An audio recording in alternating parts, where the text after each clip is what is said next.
सनातन धर्म में अनेकों परंपरा हैं, लेकिन उनमें से सबसे परंपरा है ज्योतिर्लिंग की पूजन, बंधन, अर्चन की और अभिषेक की परंपरा है। 12 ज्योतिर्लिंग है। हर एक ज्योतिर्लिंग की उद्गम की, प्रकटीकरण की अलग अलग कथाएं हैं। तो ज्योतिर्लिंग सनातन का महत्वपूर्ण है, एक बात। दूसरी बात, ये जो पूरी सृष्टि है वो ज्योतिर्लिंग का स्वरूप है, और पूरी सृष्टि का उद्गम भी ज्योतिर्लिंग से ही, क्योंकि सर्वप्रथम इस सृष्टि पर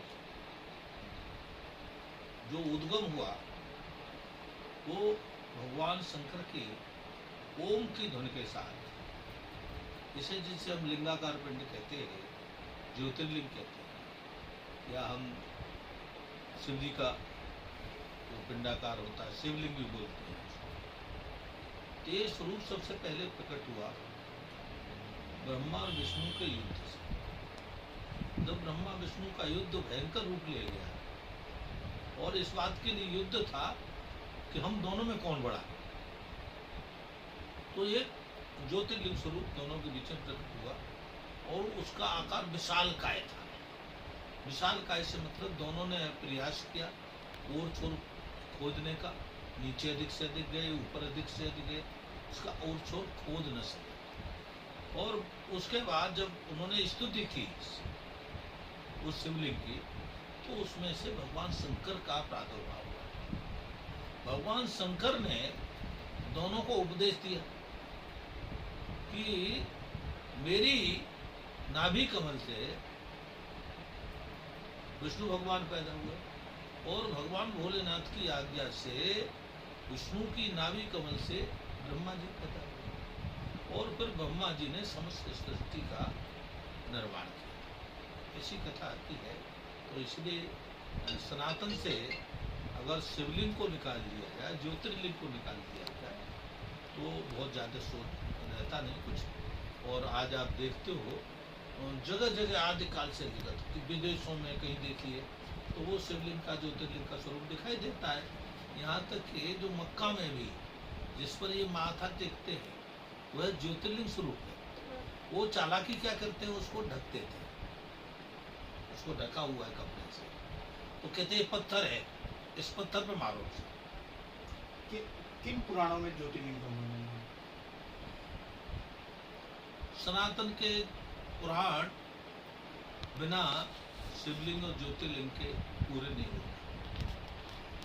विशेष भगवान शंकर के ज्योतिर्लिंगों पर, रुद्राक्ष पर, या भगवान शंकर के बारे में विशेष वर्णन करने के लिए एक शिव पुराण है पूरा। शिव पुराण में विस्तार से ज्योतिर्लिंगों की वर्णन है, और कोई भी पुराण, कोई भी ग्रंथ उसके बिना अधूरा है। जैसे उदाहरण के लिए रामचरितमानस है। रामचरितमानस में शिव पार्वती की कथा के बाद रामचरितमानस की कथा प्रारंभ होती है, ठीक है। और भगवान शंकर की स्थापना स्वयं राम करते हैं रामेश्वरम के नाम पर, जो रामेश्वरम में एक ज्योतिर्लिंग है, उसकी स्वयं भगवान राम ने स्थापना की। तो ये कहा जाए कि सनातन में शिवलिंग की, ज्योतिर्लिंग की पूजा के बिना या उसका अभिषेक के बिना सनातन अधूरा है। शिव का निराकार और साकार रूप है। शिव का, जैसे मैंने कहा, ब्रह्मा विष्णु युद्ध किया, और युद्ध इस बात पे हुआ मुझसे बड़ा कौन, तो वो युद्ध को विश्राम देने के लिए भगवान शंकर ने जो पहला प्रकटी किया वो शिवलिंग के रूप में किया, पहला प्रकटीकरण। और दूसरा प्रकटीकरण साक्षात रूप भगवान शंकर का उस शिवलिंग में स्तुति करने के बाद प्रकट हुआ, जिसे हम जगह जगह पर लगाते हैं, देखते हैं। और जो हिमालय में रहते हैं वो तो सूक्ष्म में ही रहते हैं, और हिमालय में कुछ लोगों को जब दर्शन होते हैं तो साक्षात रूप है, लेकिन देखने में क्या आता है, सूक्ष्म रहते हैं, सबको दिखाई नहीं देते। लेकिन जब भगवान जिसको विशेष कृपा करते हैं दिव्य दृष्टि से उनको देखने का अवसर मिलता है। शिवलिंग का क्या अर्थ है और इसे ब्रह्म स्वरूप क्यों कहते हैं? जैसे मैंने पहले ही कहा कि ब्रह्मा विष्णु में सृष्टि में जो युद्ध हुआ, ब्रह्मा कहते हैं मैं पालन करता हूँ, विष्णु कहते हैं मैं पालन करता हूँ, ब्रह्मा कहते हैं मैं पैदा करता हूँ। तो हम दोनों में कौन बड़ा है, इस बात पर युद्ध हुआ। अब कोई दूसरा बड़ा होना चाहिए।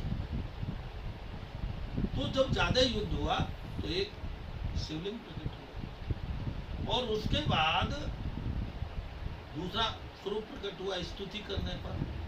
तो भगवान शंकर ने दोनों को, गुरु शिष्य का दोनों के बीच में संबंध स्थापित हुआ है और गुरु शिष्य का संबंध होने से ही पहली भगवान शंकर ने दीक्षा किसको दी, विष्णु भगवान को, और दूसरी दीक्षा ब्रह्मा जी को दी और कहा आज से ये संसार गुरु शिष्य की परंपरा से चलेगा, पिता पुत्र की समझ से नहीं। हम पिता पुत्र थे रिश्ते में, लेकिन संसार का जो प्रत्यक्ष आध्यात्मिक रूप है वो तो पहला जो भगवान शंकर का प्रकटीकरण है वो शिवलिंग का स्वरूप ब्रह्म स्वरूप की बात आता है।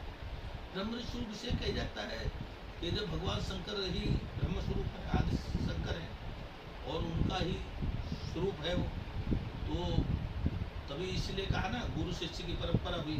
तो क्या गया, गुरु ब्रह्मा गुरु विष्णु गुरु देवो महेश्वरा गुरु साक्षात परम ब्रह्मा।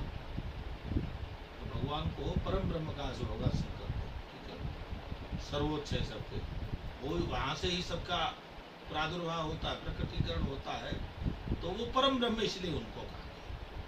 मल्लिका अर्जुन ज्योतिर्लिंग की कथा क्या है? मल्लिकार्जुन ज्योतिर्लिंग अपने में बड़ा महत्वपूर्ण, द्वादश ज्योतिर्लिंग देहरादून को हैदराबाद से आगे जाकर के है। तो उसकी कथा काफी विचित्र कथा है, लंबी कथा है।